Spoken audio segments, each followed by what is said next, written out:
This is Edinburgh Real, a show dedicated to delivering compelling conversations with fascinating people. I'm Elliot Reeves, and I'm joined by my co-host Craig Ali, who is founder of Total Health, one of the UK's leading health and wellbeing organisations committed to helping individuals, world-class athletes and corporations build health and performance. Today's guest is Josh Quigley. Josh, in 2014 you founded SharkDog, a digital brand specialist which helps entrepreneurs and organisations greatly improve their online presence, and in recognition of your work you're awarded Forth Valley Chamber Young Entrepreneur of the Year 2015. After surviving a suicide attempt in May 2015, you're now embarking on an around-the-world cycle under the guise of the Tartan Explorer to raise awareness of suicide prevention and mental health. A great cause. Josh, it's absolutely great to have you here. Welcome to Edinburgh Real. Thanks for having me. No problem at all. It's a pleasure. So if we could start, as we often do, talking a bit about your background, where you grew up, what you were like growing up until the point that I suppose you left school. Yeah, so I grew up in Livingston in a little place called Deans, and what it was like growing up, I think like a lot of boys, we were just a wee shit basically. I was, to be honest, that's what it was like. I was always into my football, played for a team, but a majority of the time it was just up the local town centre, just kicking a ball against shop windows, all that sort of stuff. And then when I got into high school, it was more, gave up the football, and it was more the alcohol and the girls that took up most of my spare time. So yeah, growing up as a wee bit of a troublemaker, definitely in school as well. And then I obviously left school and went off to university. Okay, so were you kind of academic growing up, would you say? No, definitely not. No. The first thing I would say about school is that I always knew how good I was, but I was never an academic. So I've always been very entrepreneurial. And my first business, I say business very loosely, when I was 14 I used to sell cans of iron brew to my mates in school. One of the sort of classic entrepreneur story, but I did actually do that as well. And I think if you look now, the Tartan Explorer, back selling cans of iron brew, everything I've done is pretty Scottish. I'm incredibly passionate about Scotland, so wasn't academic, but always knew I had good ability and that I would do some good things when I was left school. But in terms of the studying and the academic side, it was just never for me, really. So you saying you were quite aware of your confidence for your entrepreneurship early on? I always knew from maybe like 9 or 10 year old that I was an entrepreneur. Right. I've always knew that I thought differently, and I knew that I was never going to just go and working for myself and having my own business was always my dream. I never really knew what I was going to do, but I knew I would definitely be an entrepreneur.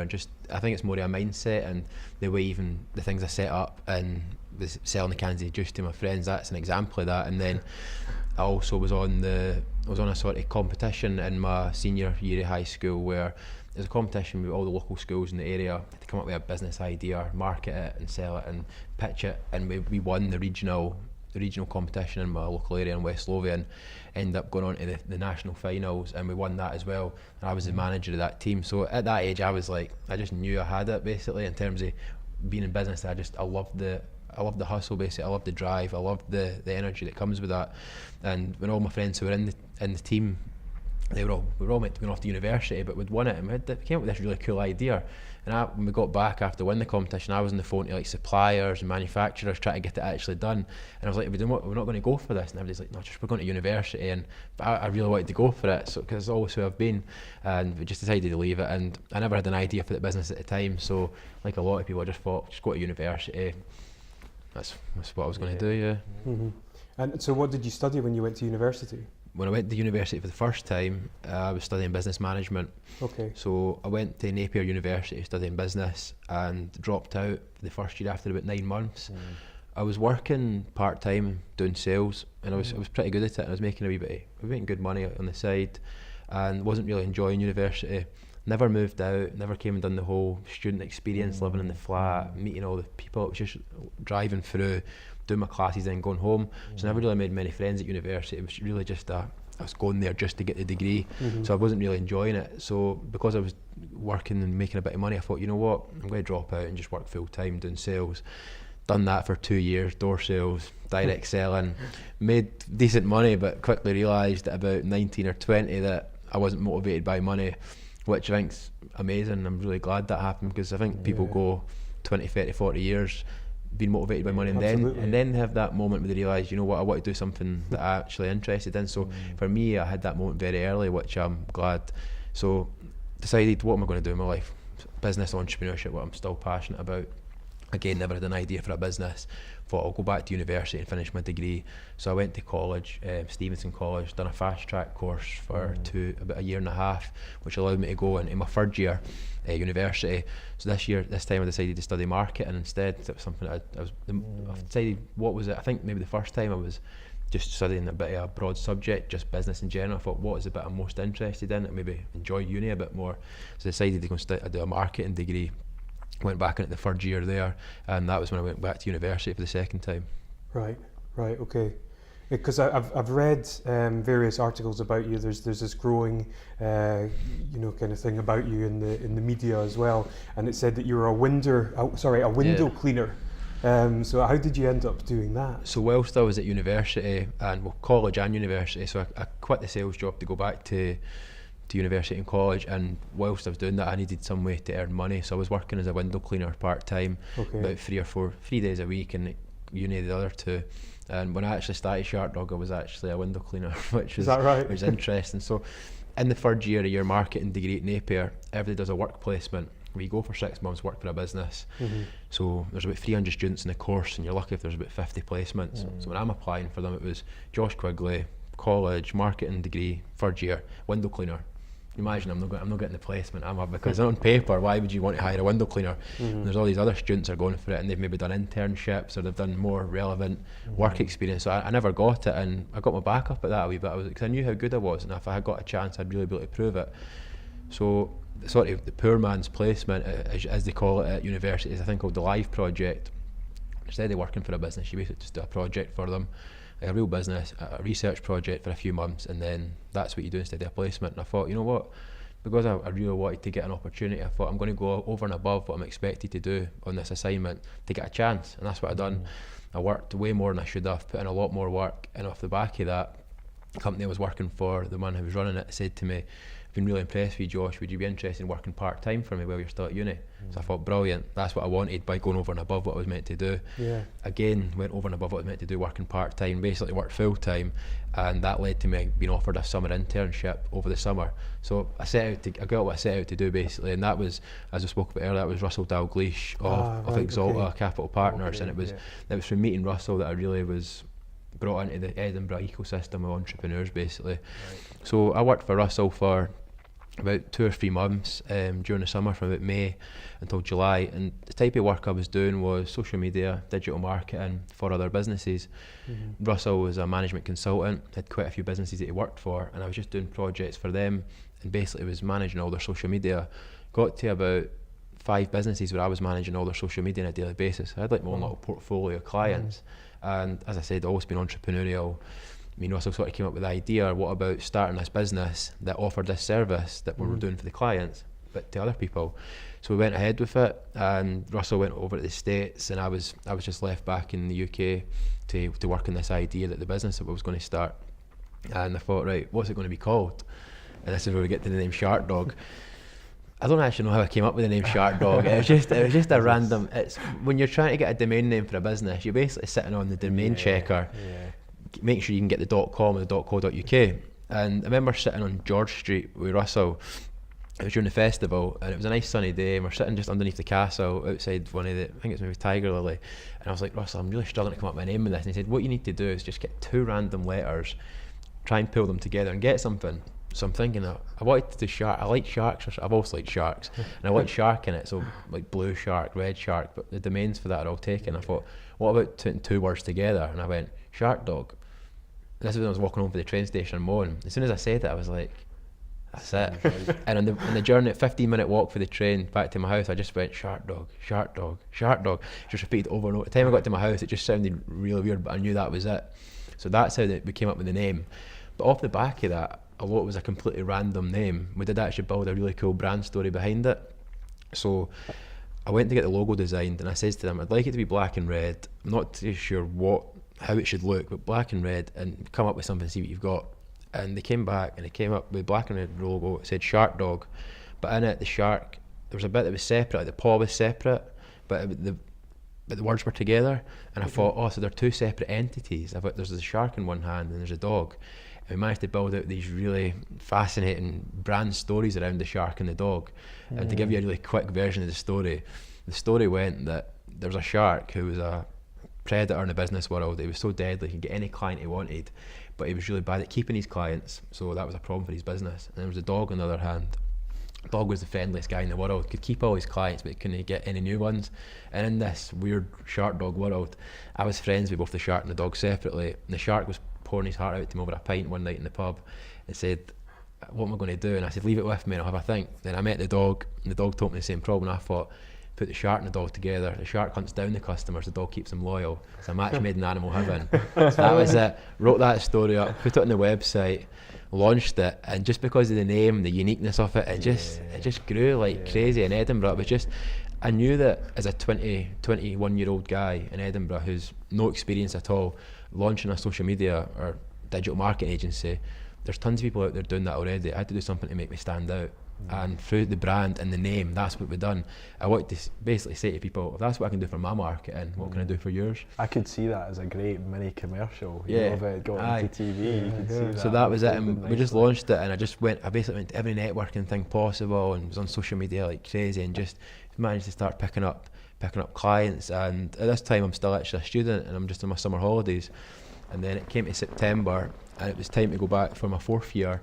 And I was sitting in RBS's headquarters in the co-working space, had a member of staff, had an ever-growing range of clients, and I was just like, there's no way I'm going back. This is that business that I say I always wanted. I now had it, and I had no reason to be at university, so with no hesitation at all, I just dropped out of university. Wow, it's brave, it's ballsy. Yeah. So when was that then? That was the summer of 2014. Dropped out of university September 2014, and then basically ran Shark Dog from between September 2014 until September 2015. Okay. So between September 2014 and April time 2015, about that 6-7 months, that was just crazy growth for Shark Dog as a brand in Edinburgh. It was just really took Edinburgh by storm because of my ability to go out there and tell people about it. Yeah. We eventually got our own office. We managed to grow the team to about 5 of us in total, and I was starting to deliver presentations and doing public speaking on it, and it was just doing really well. And then March 2015 I won the award for Young Entrepreneur of the Year. So everything was going really well up until that point. Yeah definitely. And so I mean, obviously you've been very public about your mental health and suicide and whatnot. So during that time, how was your health? Yeah, so on one hand we've got all this stuff going on paper that's brilliant, but in my life personally I was suffering quite badly, and it's quite hard to talk about it and then work out how it actually happened, because what I've learned now, but I never knew this at the time, was I've actually suffered with mental health problems since about 2010. So for the last 5 years I've actually suffered with depression, and it's only through counselling and work that I've done now that I've actually knew that. If you maybe met me just after the crash, I would tell you that I'd only suffered from it from the start of 2015. Okay. So what happened was I was out with a girl for a long time. We broke up, and that was a big thing to go through in my life. And just we've been together for about 8 years, and so this was January 2015. And just dealing with that was very hard, and I started to feel suicidal every day. It was just massive depression. And so basically, in the last 5 years, for 2010, it's basically been at the weekend when I'd been under the influence of alcohol, I'd had suicidal thoughts. Would wake up the next day, think nothing of it. And it was nothing I thought was a concern. Now it's only through the counselling I actually learned that, but I never actually knew that until I started asking people around me. But I completely blanked off my mind. I thought it only happened when I went through that event in my life. So that was what basically was going on. And so alongside all the success Shark Dog was apparently having, behind the scenes I was struggling quite badly. And I think the best way to describe it in terms of how it felt, you know, everybody's seen the film The Wizard of Oz. You know, it starts in black and white and then goes into colour. Sort of the reverse of that. Your life's just in colour, everything's great, you've got a good social life, you've got good friends, you've got a business that you love, and then just out of the blue, all the colour sucked out of it, and there was days where I just couldn't even get out of bed to go and do Shark Dog. And you've seen how I just spoke about Shark Dog there. I do get quite passionate about it, and it was I was more passionate about it probably when I was running it. and I couldn't even get out of bed to go and do that, and you just lose all interest for. Do you think part of the intensity of what you were putting into Shark Dog burnt you out, tipped you over the edge a wee bit? I think yeah, it's definitely there was a lot of factors, but Shark Dog was definitely one of them, because as well as we were as a brand, we were growing and we were seen to be doing really well. Financially, we were an early stage startup, and for me, I had a number every month that I had to earn just to keep the doors open, just to pay the staff, and that's not even paying me. And so I was struggling at times financially as well, to just get the whole thing off the ground, because rather than just all the clients that we had, I could have done all the work and earned quite a good salary, but I was trying to think more longer term and invested in staff to get some systems in place so I could actually take myself out of the business and try and grow it. So it was really hard for me financially, and I think that was definitely a factor running alongside all the other things that was going on. Yeah. So you won the Young Entrepreneur of the Year award it would have been March. End of March, yeah. And so I mean, did you have a chance to kind of celebrate? Did you enjoy that? Oh yeah, definitely, yeah. Definitely celebrated that night. Now I'm a marketer at heart, and I milked the hell out of that, and I still do actually. I do it because that's what you worked hard for that. I know that's what you need to do. No, I did. Winning that award gave me a good bit of credibility, and I did market that really well. I think you need to do that, and I did also celebrate when I won it. I think for me it was 6 months before I was a window cleaner at university, and then I was now thrust into like the Edinburgh ecosystem, been getting traction, people were starting to recognise me. I was at the award ceremony, and it was just great. Seems to me though, like winning that award, even though it was 6 months before your window cleaner, it didn't seem like it would have been much of a surprise to you, because it seems like you knew you had that ability, or was that a big surprise to you? No, it wasn't a big surprise. It was just great to be thrust into that, but I always knew I could do it. So it was never a surprise. It was like, oh, I never knew I could win this. I think me as a person, I think I've always been quite confident in my abilities, and sometimes in Scotland, especially in Scotland, I mean, people don't like that. I've always said to people that we need to be more American, and I don't like saying that because I'm so passionate about Scotland, but I think like there's a culture in Scotland that if you say I'm good at this, I'm good at that, and public come out and say I'm good at that, people go, oh, who's he think he is? When we should be celebrating people who actually come out and talk about their strengths. Well, a lot of it goes around our language, and people who aren't Scottish might not quite understand, but even the way we joke with friends is very abusive, isn't it? Shut it, wee man, you know, that's an endearing thing to say to your friends, and they get worse from there, don't they? So it's deep rooted in our culture. It's a big part of Scottish culture. It's the sort of norm to talk ourselves down. I think that in my high school it's a lot better now, but there used to be like a sort of culture that was cool to fail tests. That's what it was like, and you just wouldn't get that in America, and I think we've got a lot to learn. I think it's definitely improving. I think especially in Edinburgh, the ecosystem here now, there's so many great entrepreneurs, people aspiring to do well, and I think it is changing for the better, but it is something that we as a country do have a problem with, definitely. Did you find then that you didn't fit in with a lot of the crowds because of that, or you really stood out because you had that confidence and it was very hard for them to follow that confidence or go with it? Yeah, no, I think that I'm very extroverted, and I was willing to just go out there and talk about like how good we were and how good Shark Dog was, when a lot of people wouldn't be willing to do that. Like a lot of Shark Dog's success at that time, or the amount of awareness we were getting, was just through me talking about it. We just willing to shout for the rooftops about, this is my business, this is how passionate I am about it. And a lot of the times, how I basically got the majority of the clients that we got, and I know this, I definitely know this, that when I went to a meeting with somebody, usually the clients are maybe twice my age, a bit older, and before I even told them what I was selling, they were buying it. Because they were buying me. That's what they wanted. I would go along there and they'd go, I've seen your story on LinkedIn, and if it's cool what you've achieved, tell me the story. I would go through the story with them and just blow them away. I never had any sales scripts or pitches. It was just tell my story. My main aim was to blow them away. Blow them away with my enthusiasm, my ambition, and they just wanted to work with me because I was quite a young, exciting guy. So and that's what I'd done. I think that, and you need to do that. Okay. And so, I mean, you know, you certainly don't come across through anything that I've seen of you as somebody that looks to be suffering internally, if you like. So, I mean, how is it that you've been able to kind of mask or deal with it on the outside? Yeah, that's a really good point. So I think one of the reasons why I felt I had to talk as well is that before I started to Target Explorer and started raising awareness of mental health and things like that, I never knew anything about mental health, and I was still probably part of the stigma. And I never thought that, like, I for a long time denied I had a mental health problem. I mean, only up until less than a year ago I actually finally accepted it, because I thought there's no way I could have a mental health problem. Going back to that point, how confident I was in my abilities, I thought, not me. I'm not that type of person. And that's horrible, because that's some of the stigma around it. And then I actually realised that, well, if I can suffer from it, then anyone can. I mean, if you look in March, just won the award, Charlotte just moved into her own office, 5 members of staff, doing loads of public speaking, but yet 2 months later I drove my car into a wall at 80 miles an hour.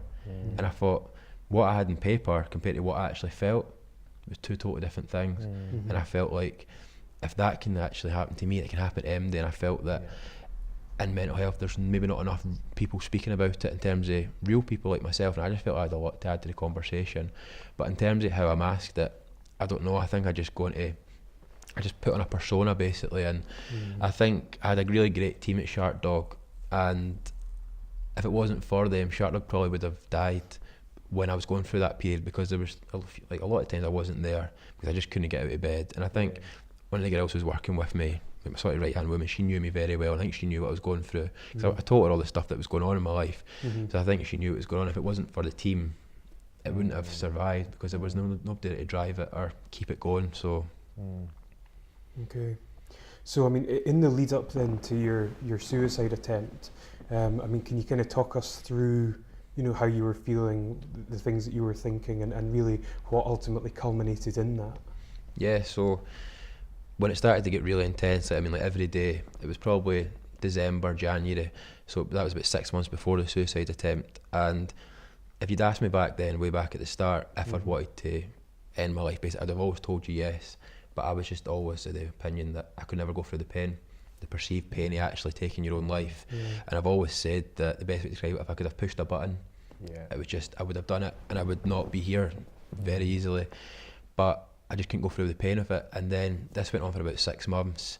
6 months later, it wasn't any better. It was actually felt like it was getting worse. And I thought, you know what, it's been 6 months.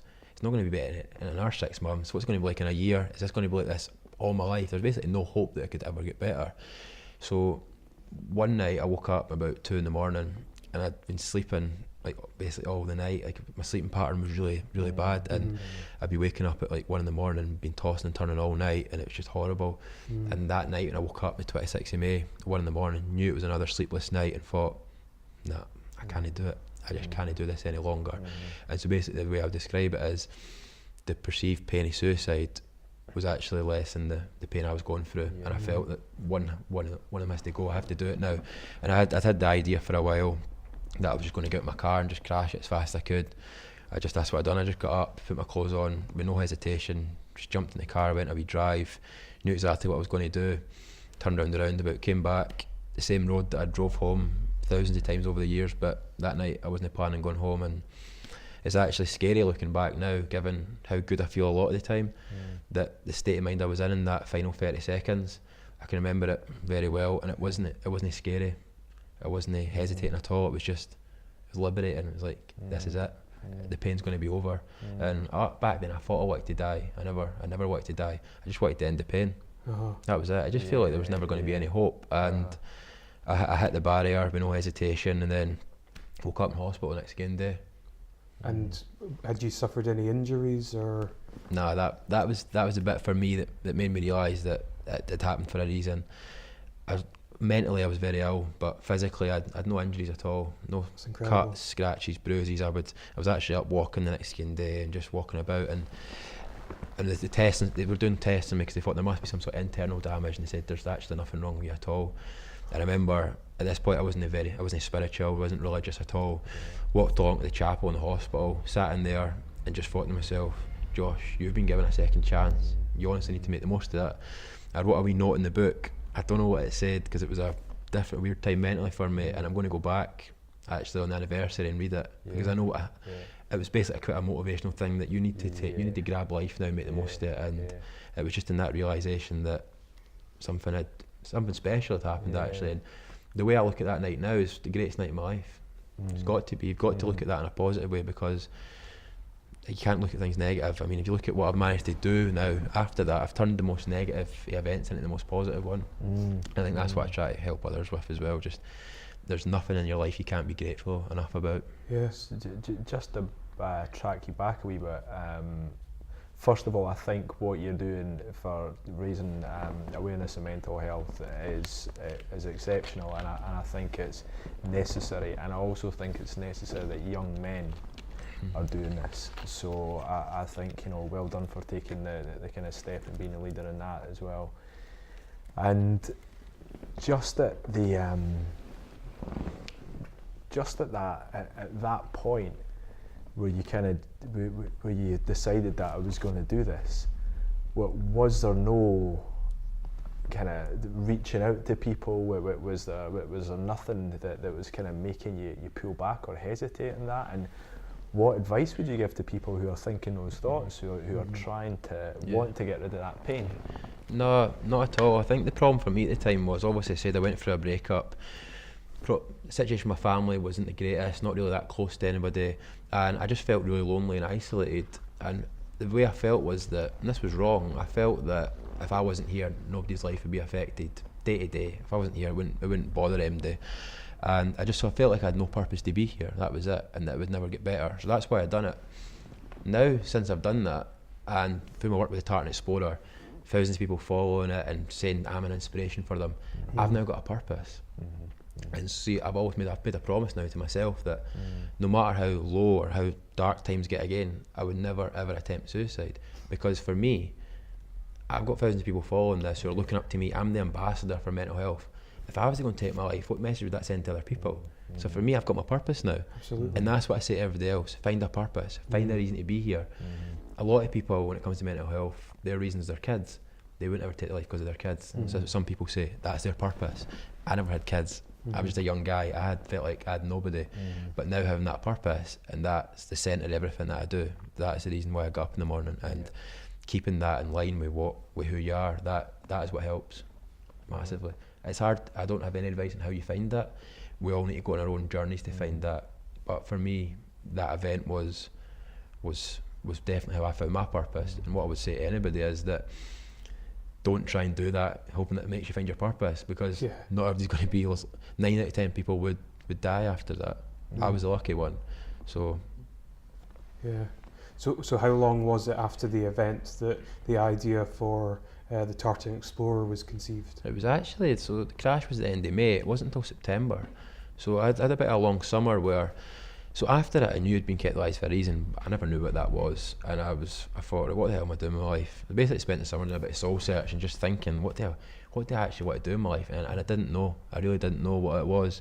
And then the thing that was sort of the moment that changed, another moment that changed my life, was reading a book actually. So I'm writing in my personal development, love reading books. It was a book by Jack Canfield called Success Principles. And the first chapter is titled, You're 100% in control of your own life. And for me, that chapter it was just like a kick up the arse that I felt that I needed. That I felt like I had this second chance, but I wasn't doing anything with it. I was still going back to all the things that I was doing, all the drinking, and just not even, I wasn't given, at one hand I was saying I had a second chance, but I wasn't doing anything with it. And the thing that Jack talks about in that book is a little formula called E plus R equals O. So the event plus your reaction equals the outcome. So basically we've all got these events happen to in our lives. It could be a breakup, it could be somebody dying, it could be losing your job, it could be having depression. But it's your response to those things that determines the outcome. And that for me, that's what I needed to hear. And I realised that fair enough, I've had all these events in my life that are quite bad and negative. But if I continue to respond in a negative way by self-medicating with alcohol, then my outcome's always going to be the same. And I thought I really need to get a grip in my life. And then reading more of that book, it was like, you can basically have anything you want. What is your dream life? What do you want to do? And I just sat down and thought, you know what do I want? And at this time, I was 22, all the problems that I'd had, I thought, you know what, I want to see the world. That was it. I thought, well, a lot of people at 22 just think they want to find their shit. It's so cliche, but it's so true. I wanted to find myself. I wanted to find out what it was all about, because in the environment I was in Livingston in Scotland, I was just so disillusioned, and I thought I need to go and find out what it's all about. And I decided I want to go and travel, but being an entrepreneur, being somebody who wants to, I didn't want to go like lie on a beach for a year or something like that. I wanted to build something. And with the social media, the passion and the interest in social media and digital marketing, I thought, what could I go around the world, sort of video blogging or creating a community around something? And I thought, right, what am I passionate about? And this is when it gets like quite mental. I thought, what am I passionate about? And I thought the only thing I could think I was really passionate about was Scotland. madly passionate about this country. I think it's the best wee country in the world. Honestly, I do. I love it. I really love it. And I thought, why don't I go around the world in a big mad campaign to raise awareness, not raise awareness, to promote Scotland. So I thought, saltire morph suit, kitted out in that, I'll travel around the world in that, putting Scotland in the map, video blogging it, getting people, all the Scots around the world to pick me up and all that sort of stuff, and that was it. And I thought, that's what I'm going to do. And I was like, wow, this is crazy. It was a really exciting week where I thought, I'm just living life in my terms now. I'm going to grab life, but I'm going to grab it and just use this second chance. And then I was out running one night, and this was probably the third significant moment that really changed my life. I can remember the exact blade of grass that I was standing on when I was running, and I was thinking, why am I doing this? And I thought, basically, for myself, but also how do I explain this? How do I tell all my business community, my friends, my family, everybody that knows me, that I'm giving up Shark Dog, which is doing really well on paper, to go around the world in a morph suit?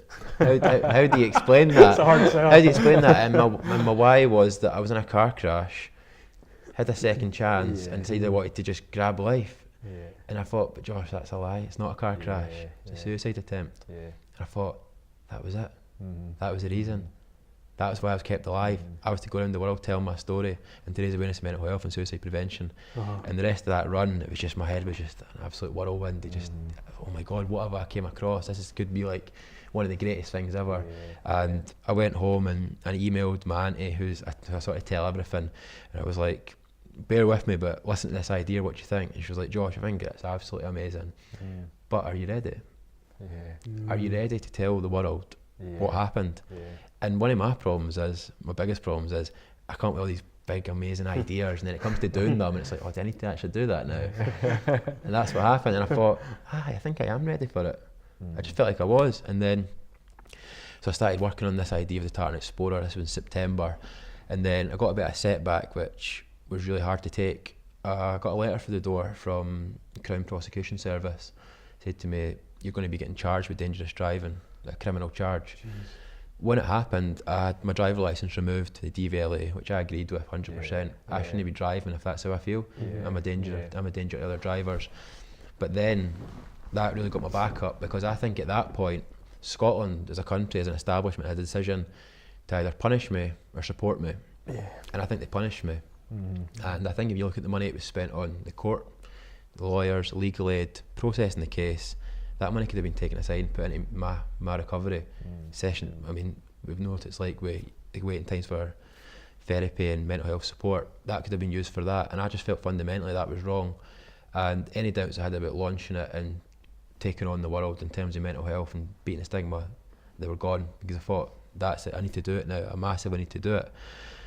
And as you know, I'm an extrovert. I'm quite confident. I wasn't scared about going up to court and doing that. I actually turned it into a bit of a PR thing for the Tartan Explorer about what I was doing, just to talk about what I was trying to achieve. But I think there's a lot of people, I'd probably say majority of people who suffer with depression and mental health problems, at the thought, just the sheer thought of having to go up into a courtroom in front of 100 people, have your story read out, and then actually charged, and it be in your local paper, I think that could have killed somebody. It really could have. And I think they were just lucky that it was somebody who was willing to do it, or was actually physically able to do it. A lot of people, that would have pushed them over the edge. And I just think that was wrong. And that's when I knew I need to do this. Something that I've not mentioned as well, another reason for doing it, was in January that year, when I said when it all became really intense. I went to the doctors to think, I felt like I was losing my mind. It was like, this is so intense, I need to get help. And I was on the way to work, so I was obviously dressed in the suit before I went to Shark Dog. Went in, I told them straight up exactly what was wrong, what the events were, how I was feeling, what I felt the support I needed was. And I think that day I was positively discriminated. They basically said to me, Josh, that we don't think you've got a mental health problem because some of my mental health problems struggle to come in here and speak as intelligently and articulately as you did. Jeez. And I said, no, you need to listen to me. I've got a serious problem. They said, Josh, we don't think you have. You're dressed smart, you've got a business, it's doing well. And I felt, honestly, I went home, I was angry, and I got another one, went back to see another one, and I was told I need to wait 9 months to see a specialist, or 7 months for psychotherapy. And if you think about it, 5 months later, I was almost dead. So that factor and the court thing, just in terms of the support, the establishment, the way we treat people with mental health, things need to change. That to me felt like, you know what, I need to put my voice to this. Wow. So then I went ahead with it and managed to get everything done, and then the 2nd of November recorded the video, put it out there, and as much as I said I was ready to do it, so I was sitting that morning with a laptop up, the video uploaded into Facebook. It's about a 5-minute long video, just telling this is my name, this is what happened, very honest, this is what I'm going to do. And it's interesting with the sort of analogy of the button, when I talk about if I could push the button. Now it was like pushing the button for this going live, and I thought, you can't take that back. And you think about my sort of reputation at the time, young business guy, forget all the stuff that I was going on internally. Outside, I was a young guy doing well, just won the award, business seemed to do well, and I was now telling the world that I actually suffer with depression, tried to take my own life. That could have potentially backfired for me, in the fact with the stigma around it, people maybe stop working with me, just all that sort of stuff that comes associated with it. And I pushed the button. I pushed the button, it went live, and within about 5 or 10 minutes I knew it was the best thing I'd ever done. And video went viral, seen about 100,000 times.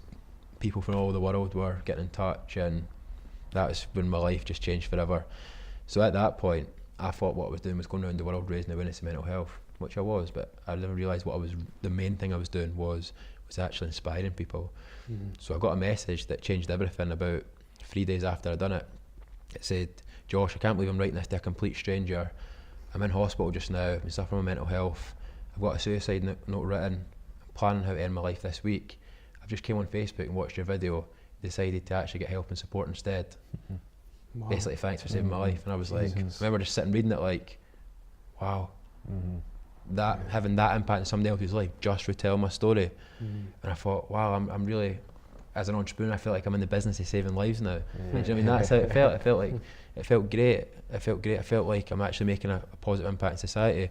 Since then, there's been another 7 like that. There's been thousands in total of people saying they've been inspired in certain ways, but there's been 8 where the person's actually directly told me that as a result of what I'm doing, that they've actually not ended their life. So for me, that's what really motivates me and drives me. Absolutely, so powerful, amazing, incredible story. It is. So the Tartan Explorer, then, how did you come about with that name? I think because going back to the theme of being Scottish, I wanted to be something that Scottish people would get behind. It was about promoting Scotland originally, and I thought the Tartan Explorer, I'm exploring the world, I'm going around the world exploring, and that's basically how I came up with the name. So at this point, the Tartan Explorer was me going around the world in the morph suit, and that's what I was doing to raise awareness. I was doing loads of challenges and events, videoing it all. That was the Tartan Explorer. So I thought, who can I get on board as some influential people in Scotland who could help further my reach?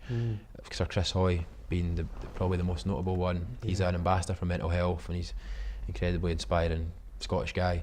I heard he was speaking in Edinburgh at the Scottish Business, the Festival of the Business Awards, the day George Clooney was there. So I went along. At this point, there was loads of media attention. I was on the front page of the Scotsman, so I went along with the Scotsman under my arm. Thought, 1,000 people there, I thought I'll grab 5 minutes with Sir Chris Hoy. I'm really ambitious. So I'm sitting in the audience, and I don't know about you, but I know who Sir Chris Hoy is always, but I never heard his story. And his story that day was titled "The Mindset of a Champion," and he was talking about all the things that he uses to do with psychology, the mind, that help him do that extra bit in the track. And he was talking about how when Steve Peters, who wrote the Chimp Paradox, I went to one of his events a couple of weeks back. It was fascinating. When he started working with British cycling, that a lot of the riders at first were very hesitant to work with Steve Peters because of the stigma around doing mind training. And straight away I thought, stigma mental health, stigma in cycling. So straight away I felt like he was talking to me. And so Sir Chris Hoy was also reluctant to work with it as well. And he says, Steve Peters says, "Can I get 5 minutes for you, Sir Chris?" And he sits down and says, "What happens if on the day when you're doing your time trial, the guy that goes before you sets a new world record?" And Sir Chris goes, "I just won't think about it." And Steve Peters says, "Shut your eyes for a minute. Don't think you're a pink elephant." Sir Chris always opens his eyes, laughs and goes, "Oh, so I thought to think out, right, you've got me. Let's go and chat, see what you've got to help me with." And they basically worked for a good few years doing visualisation was a big one. So every day he would visualise that he was on that track, going round the track and setting the new world record. They went to the games, I think it was Athens 2004.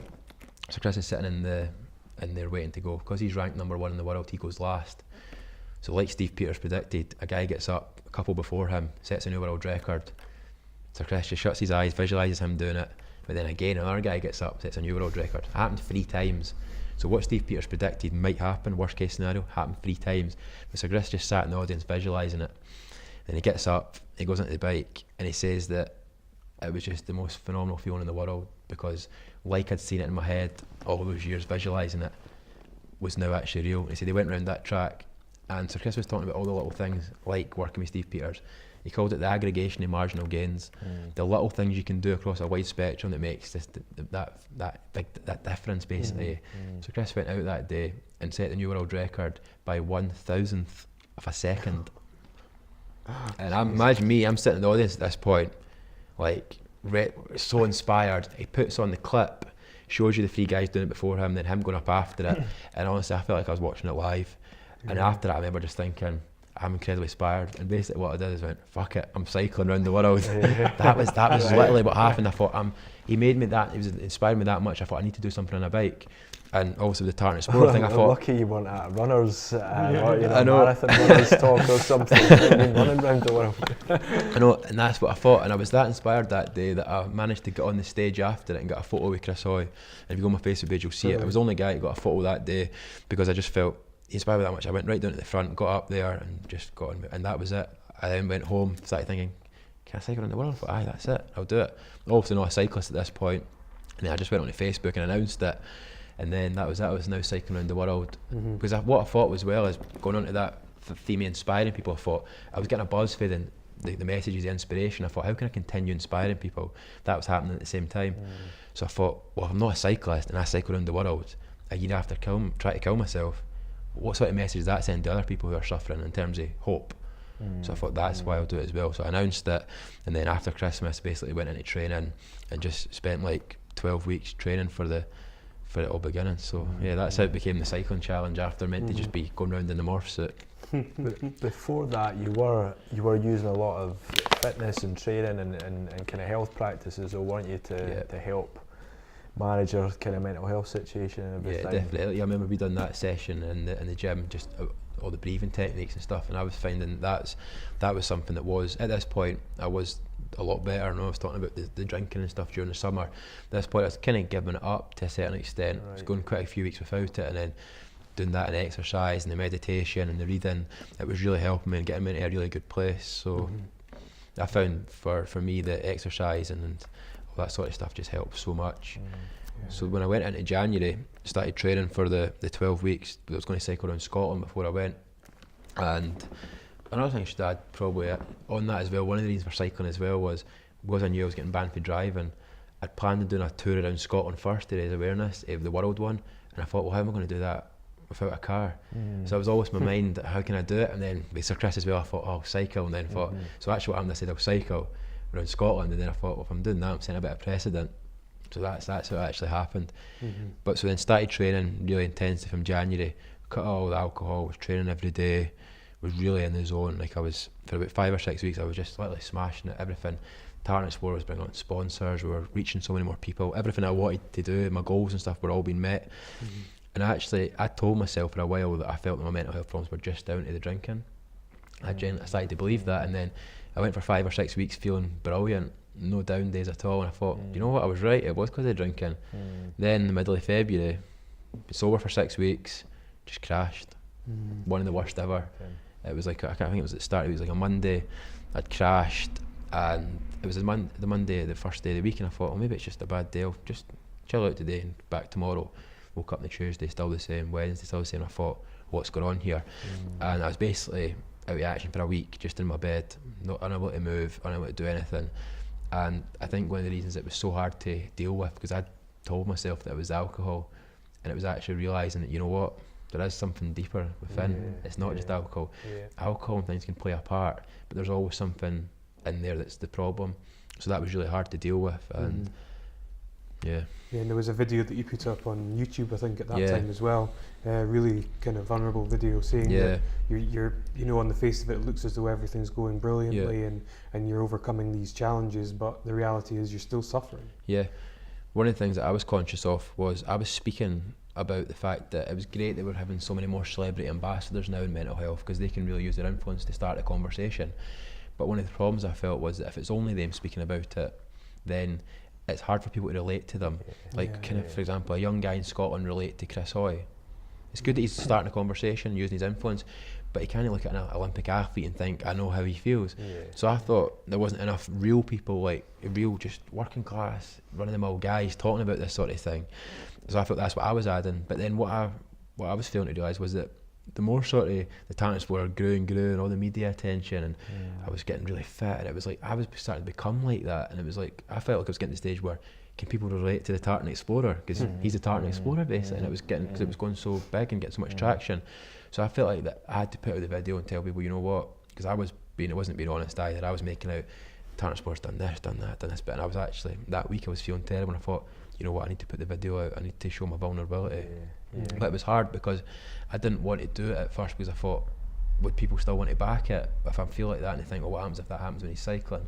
So I had that was playing against as well. But putting that video out was probably, apart from the first one, which was always going to do disproportionately more success because it was just new, that video is probably the one that's done the best in terms of reach and stuff, because people just really connected with it. When I watched it, I'll be honest, I thought I was quite relieved when I watched it and I listened to it, because I thought, you know, the suicide attempt was so raw. It was so close, wasn't it? And then to have such a big campaign and stuff, it was like, of course, everything hasn't obviously kind of been there. Of course, that's going to pop back up again. And no one now listened to the way you go about things. No doubt it must have been a whirlwind from like September to January doing the Tartan Explorer. It must have just been so much energy, and you've probably never had time to think and sit and let things kind of come up a bit. So another wee blessing for you. No, definitely. I think that was one of the problems as well. I was taking on too much. I was literally. No, I've actually sort of always suspect I might have had a bit of bipolar, just because I'm so up and so down. And those 6 weeks was sort of a bit of sort of mania, because I was just like working and training so hard. It was just, I was so in the zone, but I think I overdone it a little bit, and I think just being honest, and that's what I always do now. I just be as honest as possible. The response I got for that video was so good, and there's people messaging saying thanks for that, because that really helped. That I felt that the best thing I can do to help people is to be honest. Just by honestly sharing my journey, that helps people, high or low. That's the best thing I can do. And there was that many people supporting it at this stage that everybody was starting to just take a real liking to me. I think they were worried that I was going to burn out. So I think people were just saying, Josh, look after you. You're doing all this other stuff to help other people, but make sure you're happy, make sure you're healthy, because if you're not happy and healthy, then the talent sport doesn't exist. So I've realised now that my main priority is just looking after myself, and by sharing that journey, I hope that it can help people. But I need to put myself first, because just the nature of how my health's been. Yeah. There's a London Real Academy member who I'll give a shout out to called Rue Wickman, the shredded brainiac, I think he calls himself, and he recently put a video on Facebook that said you need to essentially fill up your own cup first, because if your own cup's empty, then you have nothing to give to other people, which I just think is such a really good way of describing that. It's like when you're on the plane, you need to put on your jacket before you can help others. That's it. It's as simple as that. I was interviewing a mindfulness practitioner yesterday, and he said that, and he talks about how mindfulness is all about self-compassion. First of all, that's you know, you can't have compassion for others if you've not got self-compassion, self-care, and he used that analogy as well. We must kind of, you know, with the plain analogy of putting on your own life mask, and you're just always got to keep topping yourself up, and then you can give out, can't you?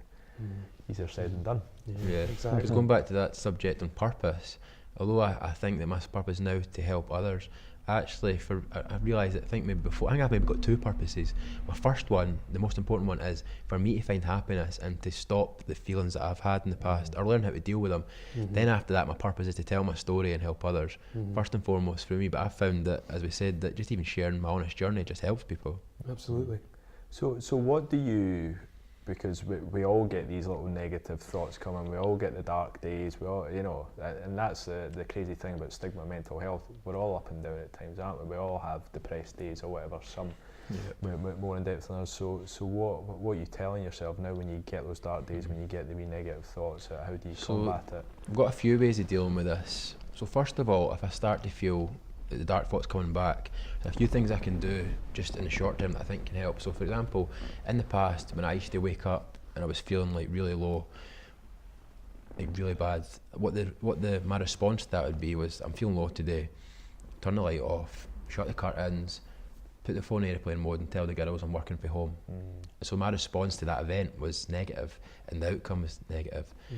So see if I'm feeling really low and I woke up in the morning now, the response is to open the blinds, turn the light on, downstairs, showered, food, do something really positive. Watch this, going to even, that's something that really helps me. Watch like a 5-minute video on YouTube that's I've got one that's my favourite, it's my motivational one. Watch that, and usually 9 out of 10 times you feel amazing. You feel amazing. You can actually trick yourself into feeling better. And so when I'm walking downstairs to go and get my breakfast, I'll say, I feel amazing today, feel brilliant today. Even though I don't, keep saying it, cooking the omelette, feel brilliant today. In the shower, feel brilliant today. Just really even just using your physiology, just shaking your body up a bit, feel brilliant today. Just stand up for a bit, just jump about, just do something, right? And a lot of the time that works, it really does help. And I think it's your response to how you feel. Alternatively, sometimes when you do that, it doesn't work, and you still feel low. So once I've tried that first, sometimes I just accept it's a low day. Sometimes you're just going to have those days, and I think the best thing to do, and I remember you gave me this piece of advice as well, I think it was around about the time, the confession time video, where we were speaking on LinkedIn, you said, go and get a takeaway, chill out, watch a movie, something. That's what I do. So see now if I feel low, I just turn the phone off and just put on a film, just eat what I want, just not feeling like too strict on my diet or things like that, because sometimes that's all it takes. And then a lot of the time you wake up next day and you feel fine, you just need a good night's sleep. One of the best bits of advice I've ever read in a brilliant book as well called How to Stop Worrying and Start Living by Dale Carnegie was live in day-type compartments. Don't think about yesterday and don't worry about tomorrow, just live in today. That's an amazing piece of advice. I've now got this thing that I do which is called the 24-hour rule. I don't make any decisions unless waiting 24 hours in terms of my mental health. So if I feel really low, like suicidal low, and I think I need to go and do it, I just wait 24 hours before making a decision. 24 hours later, you never feel as low as you did, and you go, oh, I'm so glad I done that. I think everybody should do that, because if you just always wait, and then see next day, if it is still like that, just use the rule again. And if obviously it keeps going, usually doesn't, but it's something that really helps, and I think that's what I would advise a lot of people to do. Yeah, great. Excellent. So you've just cycled around Scotland, 1,100 miles successfully, so congratulations, that's brilliant. How was the journey? It was, I'm going to laugh because it's easy to sit here in this chair now and say it was brilliant, great experience, but it was hard. It was very tough, mentally, physically, emotionally, everything. It was very, very tough. But as an experience, best experience of my life, and really just got me excited for what I'm about to do around the world.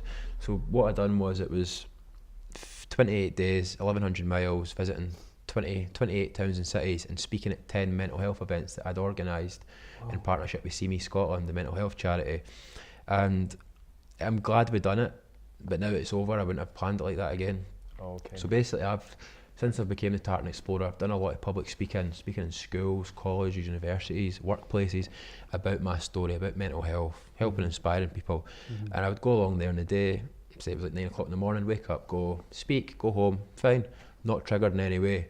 But during the tour, I was triggered big time with the talks, because I think the best way to describe it is, when I do the talks normally, I've not exerted any physical energy. I just go along and exert a lot mentally, but I've not given everything. See, when you've been cycling for 6 hours a day, 6 hours a day, 60, 70 miles, tough cycling, then to come off the bike straight away and go into a stage and talk about how you tried to kill yourself and mental health and all that, that's very hard. So you give it all mentally and physically, and you're left with nothing. That was really hard, very hard. So I'm glad we've done it now and managed to reach people, but going forward, and I came out and just said this, around the world I'm not going to be doing it like that, because going back to that point, I need to look after myself, and if I'm going around the world in countries and cultures that I'm not familiar with, don't speak the language, that was in Scotland where I know the people, I can't risk that. I need to just focus on myself. So what I'm doing with the world tour is, it's 50,000 miles, 80 countries, 6 continents, the challenge to complete that. And if I meet people, like I'll meet loads of people, I can tell them what I'm doing, but having the formal events is just too hard, because I think another problem as well with being the Tartan Explorer, it's everywhere I go now, everybody wants to talk to me about mental health, which I get, that's what I signed up for, and 90% of the time I'm happy to do it, but there's some times where I'm feeling really low, and speaking about it does trigger me, and I think it's good to have the option to tell people or not. So see, when I'm going around the world, nearly every day I'll meet, I'll tell them cycling the world, raising awareness of mental health, and we'll chat about it. But if there's one time where I've come off the bike and it's been like a tough day, and I feel like knackered, and I meet somebody and then they say, "Oh, what are you doing?" Or I could just say, "I'm cycling the world." And they go, "What for?" I could just say, "I'm just doing it." I don't have to go into that headspace. And I think having that option is really good. So I will always tell people, but unless I feel like I can't, I think having that the option's good, because it triggers you. And once I cycle around the world, I can always then do the speaking tour and tell people the story, cycle around the world. But I think doing the two of them at the same time is just taking far too much on. It's great. Coming from a martial arts background, that what you're saying I relate to as far as self-defence is concerned, because it's what they say about, you turn up at a self-defence class, like, what funky moves am I going to learn? It's like, no, how are you looking after yourself? How are you looking after your mental, emotional health? Are you meditating? Are you eating well? Are you sleeping? And and that is its self-preservation, it's self-defence, and that's really inspiring to hear how you're working all this out, the strategy of it. So it's two charities that you're raising money for, Josh. Maybe tell us a bit about the charities and why you chose them. Yeah, so originally what the plan was, I was doing this crowdfunding campaign to fund the cost of the cycle, like just the actual cost of cycling in the world. Then launched that, didn't raise anywhere near as much as I needed, and I thought that maybe people like supporting the cause but maybe uncomfortable with just funding for living expenses, which I get, and I realised it may be a mistake to fund it that way. So I decided what to do was I raised about £4,000, which is not enough to cycle around the world with. So I thought what I'm going to do is I'm going to donate that to charity, a couple of charities that are quite close to my heart, and then I'll try and fund the cycle through other ways, through maybe sponsorship and working with businesses who want to sponsor what I'm doing. So the charities that I'm working with are one's called the Joshua Nolan Foundation, which is very close to my heart because they're basically a charity who provide free and subsidised counselling to young people in Scotland. Set up by a woman called Laura Nolan, whose son Josh took his own life when he was 22. Josh, 22, exact same as me. As soon as I heard that story, I was like, wow, that's just sort of one of those ones that's meant to be.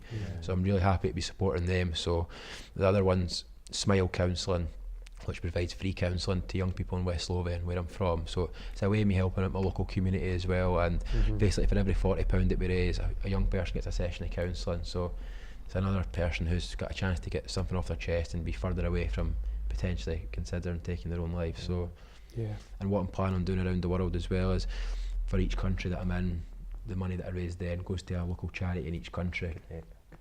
Because there's obviously some countries that don't have a lot of mental health awareness, so if there's anything I can do to help there as well, and it gets some buy-in for the locals there when I'm because if you're in, for example, I'm in Germany, it's a bit hard to raise money for a charity in Scotland because they don't see the benefit. But if I'm in Germany and I'm raising money for a local German charity, German people get supportive of that and they'll share it on social media. It's a way for me to every country to meet new people and tap into communities all across the world. So I read on one of your posts a really alarming statistic actually, that 2 people in Scotland die every day because of suicide, with it being the biggest killer of men under 35. So I mean, why do you think it is such a problem? This for me, as I said, I didn't know anything about mental health when I came into this. I came into a very fresh perspective, and when I started looking at the stats, I was just completely shocked. The one that really was alarming for me was suicide being the biggest killer in men in certain different age groups. And I thought, what, out of everything? And it actually is. And I thought, that is just crazy. I thought, how can that be? Sorry, what was the question there? No, I mean, just why do you think it's on men.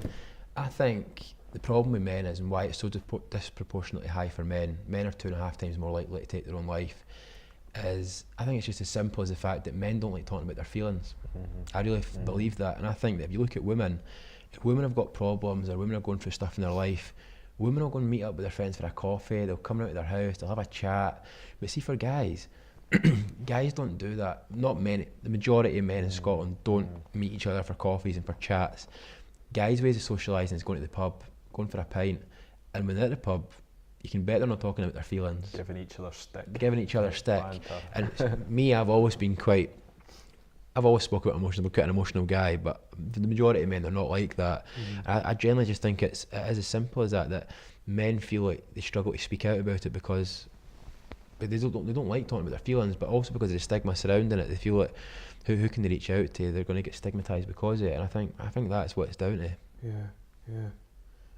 Wow. So at this stage, we've covered a lot about your kind of story and stuff, and I massively appreciate the level that you've gone into detail. And I think if there's anything that we can do in order to support your cause as well, absolutely we'll do that and let us know. But I mean, you're clearly a smart young guy.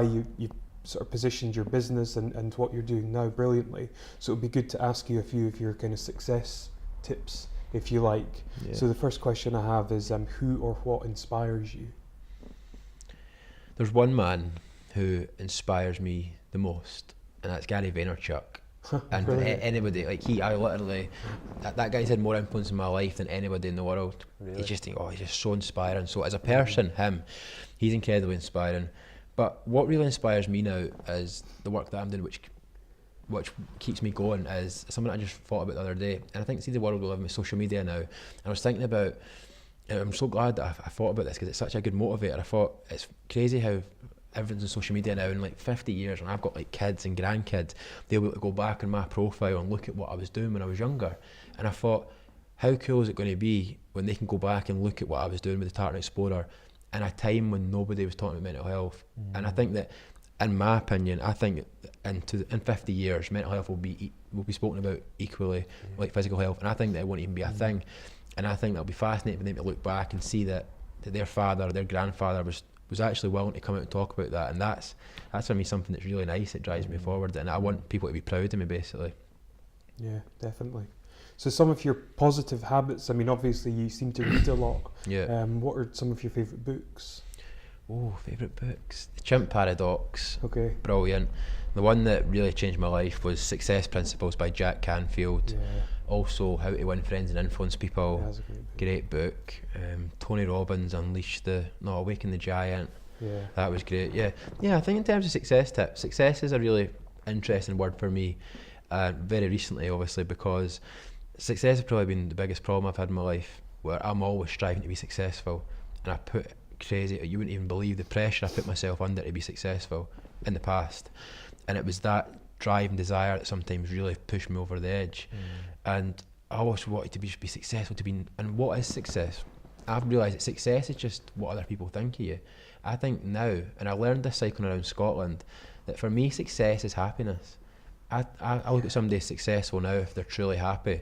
It doesn't matter if you're the CEO of a company that you built up and it's turning over £2 billion. If that makes you happy, great, I'd say you're successful. But also, if you work in a job, if you love working with your hands and you build sheds and fences and you love working with wood and you're really happy doing that and that's what you love doing, then I'd also say they were successful. So for me, we define what success is now, not what other people think of us. And that's been a bit of a revelation for me, because I've always strived to have the good job, to appear to be having money, it's all that stuff. Now I've realised I just want to be happy. I don't care if that comes with the fancy job title or the office or the status. It's about being happy. I think that's by far the most important thing. And I think that the world we live in now, it's just, there's no excuse not to do something you love. The thing that baffles me the most about the world, and I think it's changing, is that 99% of people go somewhere every day where they don't want to be, to earn money, to spend at the weekend, to relax from the stress that they have during the week, to pay into the pension, to retire from the stressful life they've had. It's just so backwards, and I really don't get it. I think in the day of social media, you can do anything you want. You really can be or do anything you want, and I think that millennials, like my generation, were really challenging that. I don't think it will be a thing in 50, 100 years. It really is changing. But there's just so many people, they just go somewhere and do jobs they don't like just for money, and I think it's just back to front, the whole system. People are connecting to purpose more though, aren't they? Like you're saying about the millennial generation, that is what they're looking for, like purpose in their job, purpose in their life. But how do people find purpose? You know, it's hard when you're busy and you're given that track, which is the school, university, job. You know, it's still very hard to find yourself and find your purpose. Like I really believe now that even after just touring around my own country for 4 weeks, the experience that I really believe that everybody in their early 20s, once they finish high school or uni, should travel the world for at least a year and find out what it's all about. I think that would Imagine everybody was like forced to do that as like national service. Honestly, because it just opens your eyes to actually the things that we moan and complain about in this country, and you realise what we've actually got and how lucky we are. I mean, do you know how lucky we are to have the opportunity to be born in Britain and have even a British passport? And for some people, it's just they would do anything for that, and yet we moan and complain about the jobs we've got here when we could actually do whatever we want. I think it's just you pick what you're passionate about now and follow it. It's so it's not. I'm not saying it's easy. It takes hard work, but it's easy to make the choice. We can all make the choice to follow our dreams. I know it's quite cliche now, everybody's saying it, but there's no excuse not to work in a job you don't like. Definitely. So in terms of your current goals then, what are the main things that you're looking to achieve? It's interesting that because I recently deleted all of my goals. Okay. I've been big on all the personal development and having all these goals, routines, everything I do each day because I was trying to be successful, and I got rid of them all now, and there's only one goal: it's to cycle around the world. That's it. Because that was actually putting too much pressure on myself, having to do like measuring and tracking everything. I thought, you know what, I'm 23, I'm about to cycle around the world, I'm just going to have fun, take it easy, enjoy it. I think we don't enjoy life enough. We really don't. You need to experience it. You're only 23 once, and I think that one day, once I maybe get the sort of travelling bit out of my system and all that thing, I think I probably will knuckle down and achieve all the stuff that I always wanted to. But for now, for me, it's just enjoying being in my 20s. But the great thing is that I get to actually travel the world, see the world, whilst doing something socially beneficial to society. Like I was thinking about this yesterday in terms of another thing I think is massively important is gratitude. Thinking about things that make you grateful. And for me, that's what keeps me going as well now, because I couldn't think of anything more I want in my life right now. I'm getting to see the world, I'm getting to build a community, I'm getting to help people, I'm getting to positively impact society. What more could I actually want? There's nothing I want more in my life just now. So I'm incredibly grateful for that. And on that point of gratitude, I never mentioned this earlier, a little tip that I used on the Scottish tour was, I think everybody can find something they like to be grateful about. Even if you see every day before you go to bed or when you wake up, just even in the mirror, don't need to do it in the mirror, whatever you want to do it, say 3 things you're grateful for that day or that you're grateful for in your life. And I was talking about this recently, and somebody said that they had nothing to be grateful for, and I challenged that. Everybody's got something to be grateful for. For me, it's just being alive. It doesn't matter what's going on in my life. I could maybe raise no money, or I could maybe get no sponsors, but I'm still alive and I'm here. That sounds so simple for most of us, very doesn't simple, it? But with your story, very simple. It hits home. It really hits home. And I spoke with somebody who said that, well, you don't know what I've been through in my life. I've lost so many family members over the last 2 years, like 15 people. And I said, see, if that was me, I'd flip that on its head, and I'd be grateful that I was a special one. In a family where everybody's dying, and I'm the only one, I would actually I'd make that like I'm special, I'm the only one that's here. And when I was on the Scottish tour, what I would do if I was feeling really low is basically 2,000 times a day, 1,000 to 2,000 2 times a day, I come within a metre of dying every time a car flies past me. So see, every time a car flies past me, I go, I'm still here, I'm alive. It's simple wee things like that. And I go, it was just a wee game I was playing with myself one day. I was feeling like crap, and every time a car flew past, I go, oh, I'm still here, great. And I'm like, oh, there's another one coming, oh, I'm still here. Just wee things like that you can just use, and it's just, there's no secret to life, there's no secret to happiness.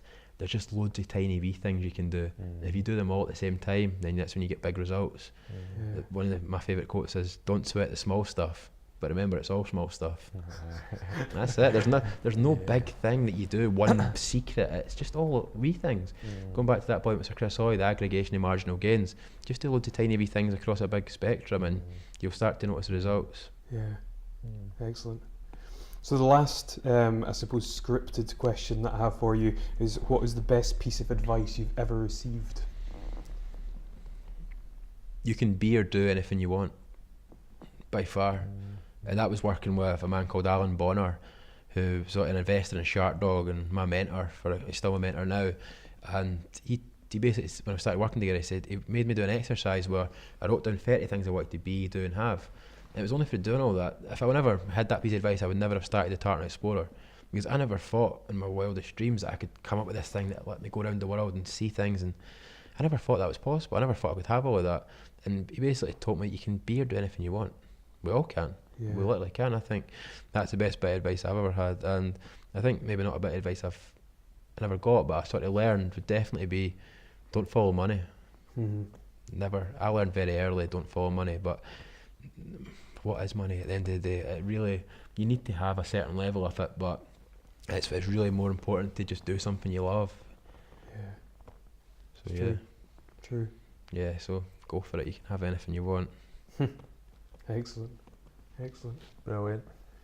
That's been absolutely fascinating, Josh, I have to say. Felt like I was getting in my zone. Don't want to stop. I was anticipating that this would be really interesting, but your story is truly incredible and very much within our ethos of inspiring others. I mean, no story like yours is so inspirational. I think we'll struggle to get a more inspirational story. You know? Absolutely. That's nice. Definitely. Yeah. And I mean, it is almost like a miracle or divine intervention that you've been given this other chance. But what you're doing with it, I think, is absolutely incredible. Yeah. So kudos to you. No, thank you. And that's what I always say to people as well. Like, it is a great story, but I'm not even out of the woods yet. I'm not. Like Monday, I couldn't get out of my bed. Tuesday, I was doing public speaking to a group of college students, and like I was doing here, I got really excited and passionate, and I was blowing them all away, and they were all sending me a message after. I've been really inspired, and I said that to them in the talk. Yesterday, I couldn't get out of my bed. I mean, even now. As inspiring as I can be, I still struggle big time, and that's what I try to be honest with people, because if I on one hand be inspiring, but I can also show the real side of me, I think people really relate to that. We're all human, aren't we? We're all human, and you know, you are an inspirational speaker. It inspired us, just you know, sit in the room with you, stuff as well. But like you say, we all have our down days, so it's great for people to hear that. Yeah. It's brilliant. Absolutely, brilliant, Josh. It's been an absolute pleasure. Thank you for having me. I'll have to come back in 4 years once you've done your cycle cycle and come tell us back. Yeah, no, definitely. See how it went. Maybe the beard will be down to there by then. Brilliant. Thank you. Good stuff. Right. No, thanks a lot. No problem. Cheers, Josh. Thanks.